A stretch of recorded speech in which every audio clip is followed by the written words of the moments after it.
Primeiro Samuel, capítulo 11, nós vamos estudar do primeiro ao 15, mas inicialmente nós vamos ler apenas um versículo, o versículo 11. Todos abriram? Então vamos ler. Primeiro Samuel, capítulo 11, versículo 11. Sucedeu que ao outro dia, Saul dividiu o povo em três companhias, e pela vigília da manhã vieram para o meio do arraial e feriram a Amon, até que se fez sentir o calor do dia. Os sobreviventes se espalharam e não ficaram dois deles juntos. Até aí, vamos orar. Senhor, obrigado pela tua palavra. Fala conosco, aplica no nosso coração, Senhor, em nome de Jesus, o nosso Senhor. Amém. Podeis aceitar, meus irmãos? A vitória sobre o inimigo. Eu queria que você ficasse bem atento, a nossa mensagem é rápida, mas aproveite para você sair daqui fortalecido com a palavra do nosso Deus. Os inimigos afrontam o povo de Deus. Era início da monarquia de Israel. O primeiro rei já tinha sido ungido, no caso Saul. Os inimigos continuavam atacando. Primeiro os moabitas, os filisteus, e agora, nesse contexto aqui, os amonitas. Naás, o rei amonita, insultou, ofendeu, injuriou e humilhou o povo de Deus. A afronta se deu em três níveis: cerco, medo e intimidação. Então vamos por parte. O cerco, em primeiro lugar. Lá no primeiro versículo aí da sua Bíblia, diz assim, primeira parte do texto: então subiu Naás, amonita, e sitiou a Jabes Gileade. O inimigo, meus irmãos, vive colocando cerco contra o povo de Deus. O povo de Israel, naquela época, começando a monarquia, ainda tinha muitos problemas com os inimigos. Vocês podem notar que o livro anterior é o livro dos Juízes, a época dos Juízes. E parece que nunca teve uma época com tantas guerras, com tanta carnificina, com tantos problemas numa nação. O povo de Israel chega na terra prometida e lá, ao invés de adorar ao Senhor e somente ao Senhor, o povo foi se amoldando às nações vizinhas, as nações que adoravam ídolos, as nações que tinham práticas pagãs, as mais terríveis que você possa imaginar, e não foi à toa que Deus expulsou aquele povo com o seu próprio povo, porque era um povo mau. Um povo, para encurtar uma longa história, para resumir tudo, sacrificava os seus próprios filhos a demônios. Então o Senhor coloca agora o seu povo expulsando aquela gente maligna que praticava a idolatria, todo tipo de permissividade e todo tipo de maldade contra eles mesmos. O Senhor expulsa aquela gente, ou manda Israel expulsar aquela gente e dá de herança aquela nação para o povo de Israel. Fato é que no início da monarquia ainda tinha guerras, lutas, problemas, porque o povo ainda não tinha se convertido verdadeiramente. E agora é Moabe, que estava insultando o povo de Deus. E começa com o cerco, começa sitiando uma cidade chamada Jabes, que ficava na região de Gileade.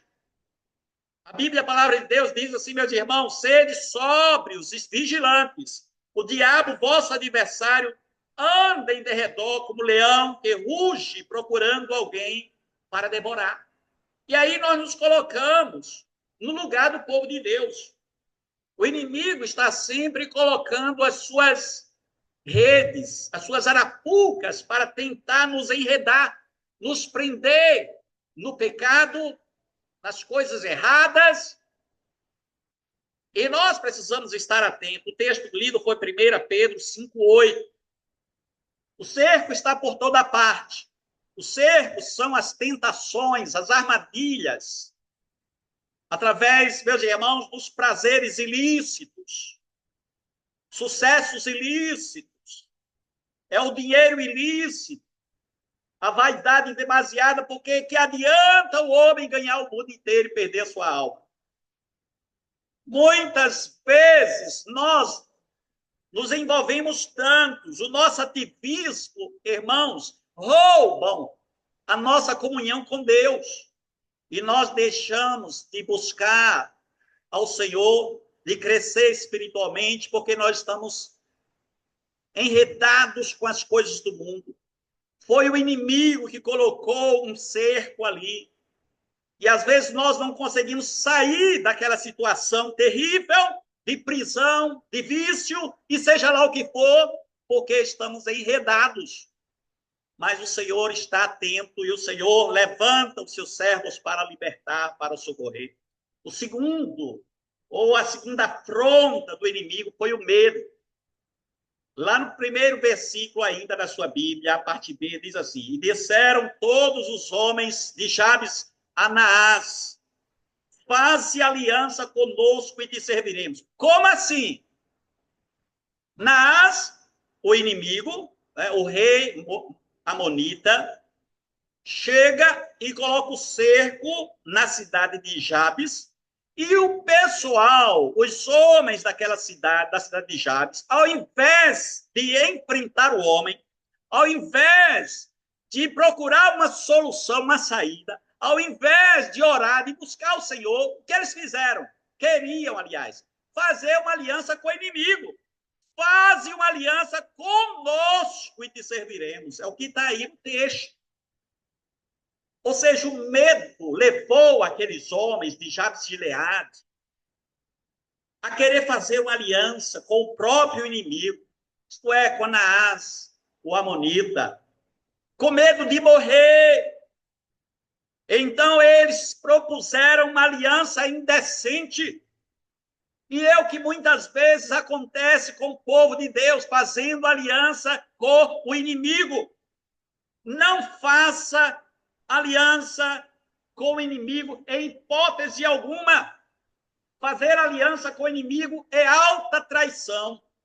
Estamos traindo nosso Senhor, e aquele povo merecia morrer, merecia ser destruído por Naás, porque imagine eles, ao invés de enfrentar Naás, ao invés de buscar o Senhor, ao invés de buscar uma solução, eles quiseram fazer uma aliança somente para não morrer. O resultado foi que o desespero tomou conta do povo. Veja lá no versículo 4, chegando os mensageiros de Gibeá, a Gibeá de Saul, relataram em este caso ao povo. Então todo o povo chorou em voz alta. Aconteceu o fato lá numa outra cidade, em Jabes. E a notícia correu célere, já estava em Gibeá. Gibeá era a cidade de Saul. Saul, que ainda estava muito envolvido com a fazenda do pai, quando chega, ouve que o povo estava chorando. O povo de Gibeá, diz o texto, todo o povo chorou em alta voz. Só faltou oração. Ao invés de chorar, por que não foram orar? Por que não foram clamar o Senhor?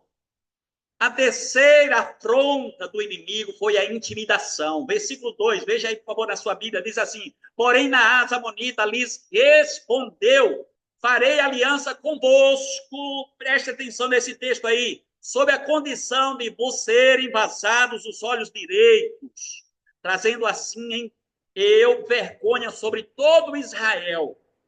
Então, o inimigo, irmãos, o que o inimigo queria? Vazar o olho direito de cada um do povo de Deus. Porque eles, o pessoal de Jabes, propuseram uma aliança, né? Porque eles ficaram com medo de morrer.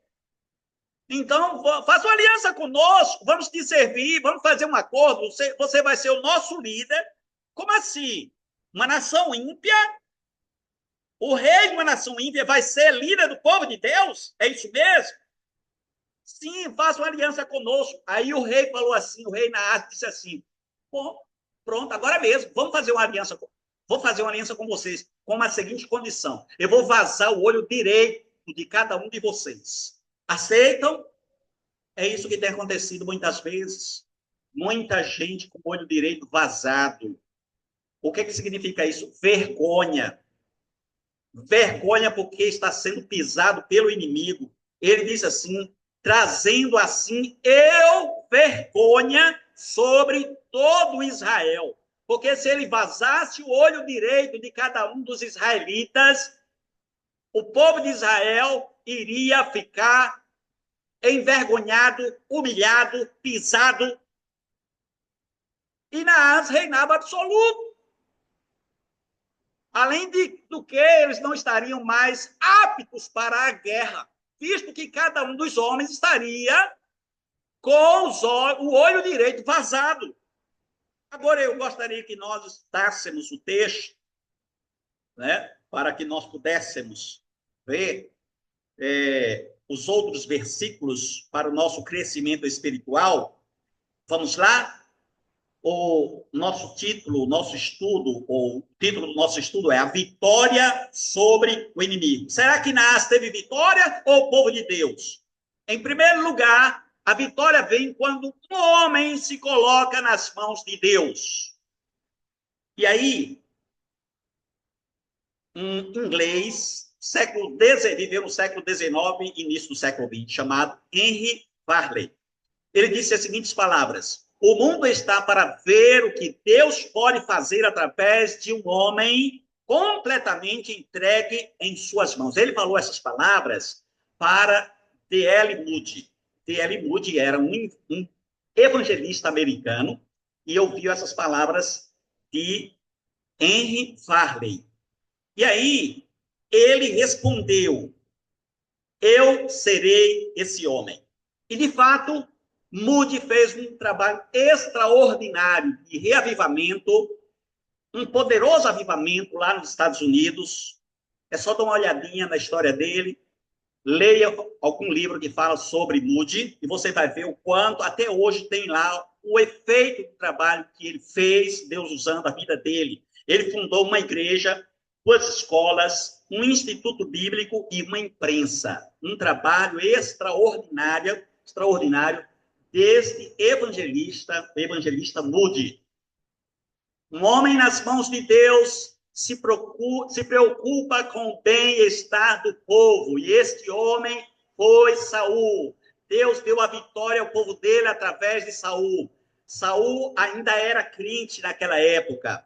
Veja aí, por favor, na sua Bíblia, versículo 5, diz assim: eis que Saul voltava do campo atrás dos bois e perguntou: que tem o povo que chora? Então lhe referiram as palavras dos homens de Jabes.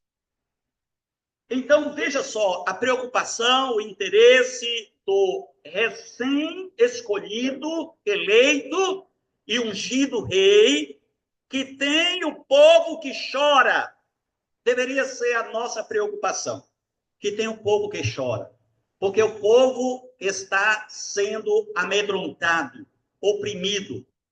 As pessoas estão ainda, meus irmãos, escravas do diabo, e somos nós que vamos libertá-las, ou vamos ser usados por Deus para libertar as pessoas que estão sendo escravas do diabo, oprimidas pelo diabo.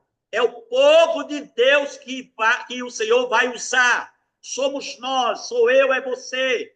Deus usa o seu povo, a sua igreja, para discipular, para evangelizar e discipular as pessoas. Portanto, se coloque nas mãos do Senhor. Façamos como Saul. Por que é que o povo está chorando? Que tem o povo que chora. Um homem nas mãos de Deus, então se preocupa com o bem-estar do povo. Um homem nas mãos de Deus é possuído pelo Espírito Santo. Veja aí, por favor, no versículo 6, diz assim: e o Espírito de Deus se apossou de Saul quando ouviu estas palavras, e acendeu-se sobremaneira, sobremodo a sua ira. Saul foi cheio do Espírito Santo. Saul era tão crente que até falava em línguas. Ele estava no meio dos profetas, falava em línguas, era um homem crente, convertido verdadeiramente, pelo menos nessa época. E diz a Bíblia que o Espírito de Deus se apossou dele. E ele ficou irritado com o que estava acontecendo. Ficou irado contra o inimigo, contra Naás. E aí, ele promove a unidade do povo para ganhar a guerra. Veja aí, por favor, no versículo 7 diz assim, ó, tomou uma junta de bois, cortou-o em pedaços e os enviou a todos os territórios de Israel por intermédio de mensageiros que dissessem, assim se fará os bois de todo aquele que não seguir a Saul e a Samuel. Então caiu o temor do Senhor sobre o povo e saíram como um só homem. Veja, o povo precisou ser ameaçado para se unir, para dar as mãos e lutar contra o inimigo, para fazer um trabalho em comum. Nós, irmãos, não precisamos ser ameaçados, não. E quem ameaçou foi o próprio líder, orientado pelo Espírito Santo. Nós precisamos nos unir para guerrear, porque, de fato, nós estamos numa guerra, a guerra espiritual. E muitas vezes nós vemos o povo dividido, fragmentado, brigando.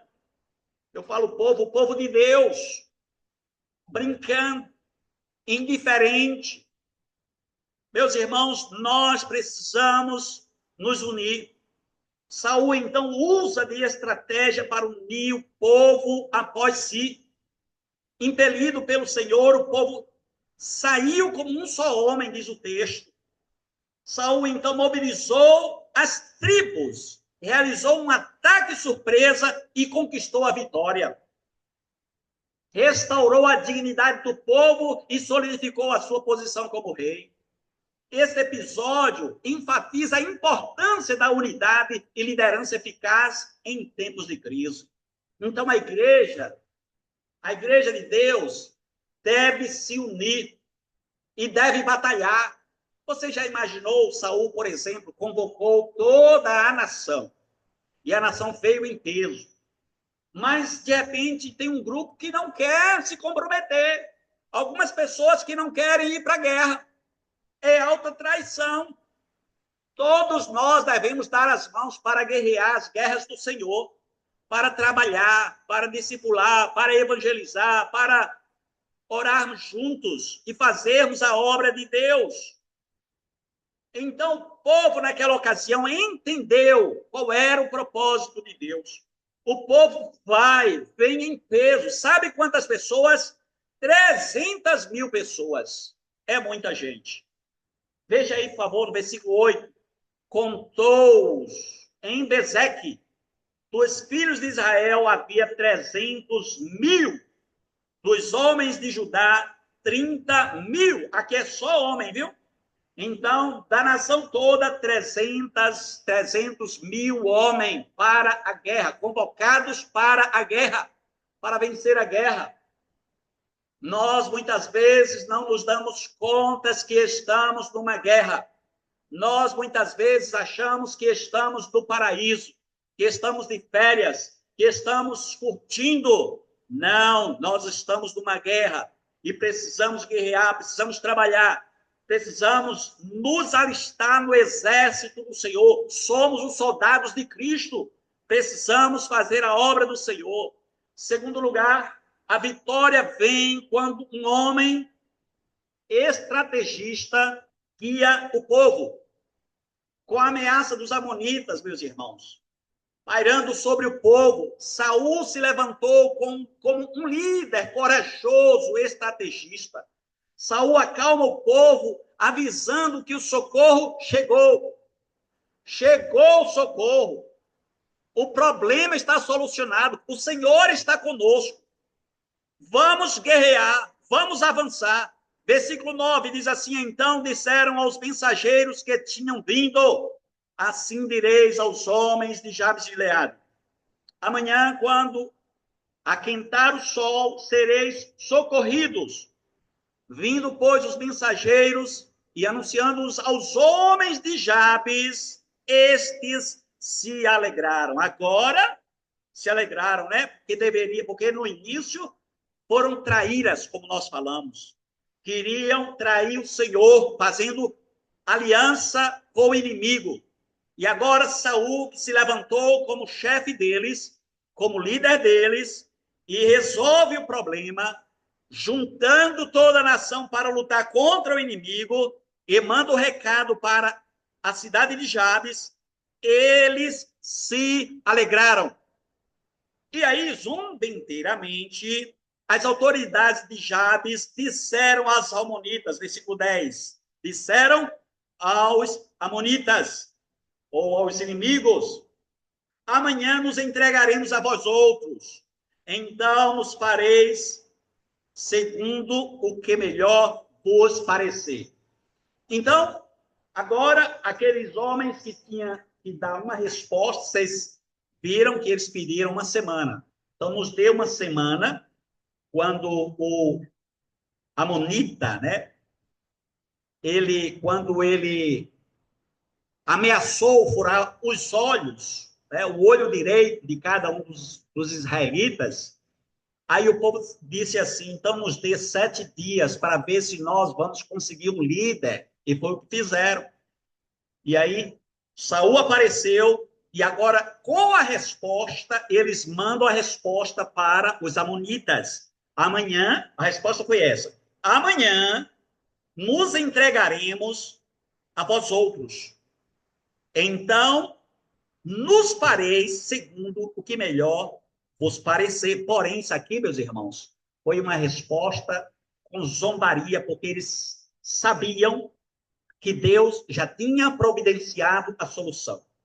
Quer dizer que o Senhor é o Deus da providência. Talvez você esteja enfrentando uma luta, uma guerra, e eu quero te dizer que o Senhor tem a solução para a situação pela qual você está passando. O Senhor não te abandonou. Então faz o seguinte: não trai, não.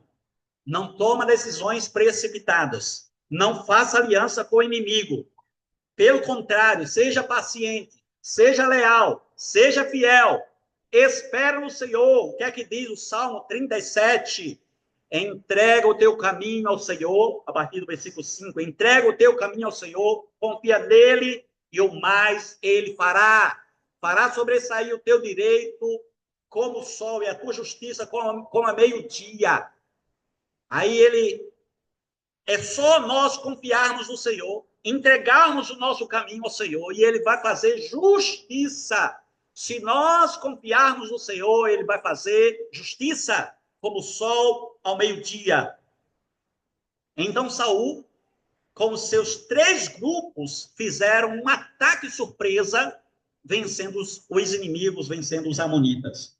Vejamos agora no versículo 11, diz assim: sucedeu que ao outro dia, Saul dividiu o povo em 3 companhias, que pela vigília da manhã vieram para o meio do arraial e feriram o Amon, até que se fez sentir o calor do dia. Então, o ataque da madrugada até meio-dia, mais ou menos, por parte do exército de Israel, foi uma coisa certeira, a ponto de os sobreviventes, né, dos inimigos, né, de Amon, os que sobreviveram ao ataque, se espalharam e não ficaram 2 deles juntos. Não conseguiram sequer ficar juntos. Alguns escaparam, mas os que escaparam não conseguiram ficar juntos. Fato é que Deus deu a vitória ao seu povo. A vitória é daquele que o adorar. A vitória é daquele que o contemplar. Não tem esse cântico? Então vamos adorar o Senhor, vamos contemplar o Senhor, não vamos nos entregar, não vamos, em hipótese alguma, fazer aliança com o inimigo, não vamos recuar. Pelo contrário, vamos buscar o Senhor em oração, vamos clamar o Senhor, vamos fazer aliança entre nós mesmos, tendo como capitão o Senhor Jesus Cristo, que vai nos dar a vitória contra o mal, contra o pecado, contra a carne, contra o diabo, e venceremos em o nome do Senhor Jesus Cristo. Terceiro e último lugar, o resultado da vitória é a coroa. Vejamos então na Bíblia aí, versículo 10, versículo 12 em diante. Diz assim: então disse o povo a Samuel, ó, isso depois da vitória, o povo ainda queria encrenca. Quem são aqueles que diziam: reinará Saul sobre nós? O povo disse a Samuel, profeta, certo? Algumas pessoas disseram. Quem são aqueles que diziam? Porque quando Saul, no caso, Saul foi ungido, algumas pessoas não aceitaram que ele fosse rei. Aí esses homens disseram assim: reinará Saul sobre nós, trazei-os para aqui, para que os matemos. Porém, Saul diz, o rei, né? Porém, Saul diz: hoje ninguém será morto, porque no dia de hoje o Senhor salvou a Israel. Disse Samuel ao povo: vinde, vamos a Gilgal e renovemos ali o rei. Então o profeta falou: vamos lá para Gilgal. Gilgal era uma cidade estratégica, onde aconteciam muitas coisas, tinham muitos acontecimentos ali em Gilgal. Se você der uma lida na história de Gilgal, vai perceber que é assim.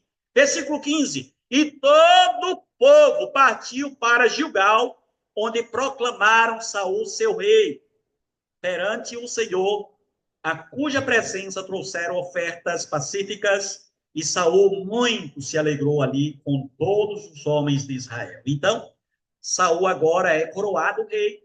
Saul é proclamado rei, ele tinha sido ungido. Ele já tinha sido ungido pelo profeta, mas faltava ser proclamado diante de todo o povo, certo? Rei. Então, meus irmãos, a mobilização do povo e a vitória sobre os inimigos não apenas consolidaram a posição de Saul como rei, mas também uniram Israel em um momento crucial. Após a vitória, alguns queriam briga, porém, o profeta convocou o povo, né? Saul amenizou a situação, falando: ninguém vai morrer, hoje é o dia de vitória, é dia de alegria, é dia de festa, ninguém vai morrer. E o profeta chama o povo e diz: vamos a Gilgal, vamos lá, porque o rei precisa ser coroado, aclamado, e foi o que aconteceu. Então, a nossa conclusão é que os inimigos afrontam o povo de Deus. Era o início da monarquia de Israel. O primeiro rei já tinha sido ungido. O inimigo, né, o amonita, insultou, ofendeu e humilhou o povo de Deus. A afronta se deu em 3 níveis: cerco, medo e intimidação. Mas a vitória veio. A vitória do povo de Deus veio quando um homem se colocou nas mãos de Deus. Veio quando um homem estrategista guiou o povo. E o resultado da vitória foi a coroação, foi a bênção. Então, que o Senhor aplique em nosso coração sua palavra e que nós sejamos, acima de tudo, fiéis ao nosso Deus e nos unamos nesta guerra espiritual que é real. Muitas vezes a gente não consegue enxergar por causa do nosso comodismo, mas existe uma guerra espiritual e nós precisamos nos alistar no exército do Senhor. Que Deus nos dê a sua graça e nos abençoe. Vamos orar? Senhor, obrigado pela tua palavra. Muitíssimo obrigado. Queremos, Senhor Deus, nos engajar. Queremos nos comprometer. Queremos nos alistar no teu exército. Senhor, dá-nos a armadura de Deus. Coloca sobre nós o capacete da salvação, a espada do Espírito. Calça nos pés com a preparação do Evangelho da Paz. Ó Deus, o escudo da fé, a oração. Que o Senhor nos dê as armaduras espirituais. Não armas carnais, mas espirituais e poderosas em Deus, para vencermos contra o inimigo, para prevalecermos, Senhor Deus, nesta guerra. nesta luta. O Senhor nos chamou, nos convocou e estamos numa guerra. E a vitória é daqueles que te adoram, que te louvam, que te servem. E nós, Senhor Deus, nos comprometemos com o Senhor. Queremos confessar as nossas fraquezas, porque muitas vezes, Senhor, por falta de visão, por falta de comunhão com o Senhor, muitas vezes queremos fazer aliança com o inimigo. Muitas vezes nos rendemos ao inimigo, que tenta atrair, que tenta arrastar, levar, muitas vezes, Senhor, o teu povo, com a enxurrada do pecado, do mundo, das coisas desta vida. Senhor, dá-nos a tua graça, tenha misericórdia. Guarda, Senhor, o teu povo, guarda a tua igreja. Renova, fortalece e capacita, Senhor, os teus filhos mais e mais, Senhor. Te amamos, te adoramos e te reverenciamos. Enche-nos com o poder do Espírito Santo, para podermos lutar, para podermos guerrear, para podermos prevalecer contra todos os inimigos. Reveste agora, querido Pai Celestial, o teu povo com o poder do Espírito Santo. Como o Senhor fez no passado, Senhor, com os teus servos. Dá-nos a tua graça, dá-nos a tua bênção, teu poder, Senhor. Em nome daquele que vive e reina para sempre, o Senhor Jesus Cristo. Amém. Meus irmãos, as células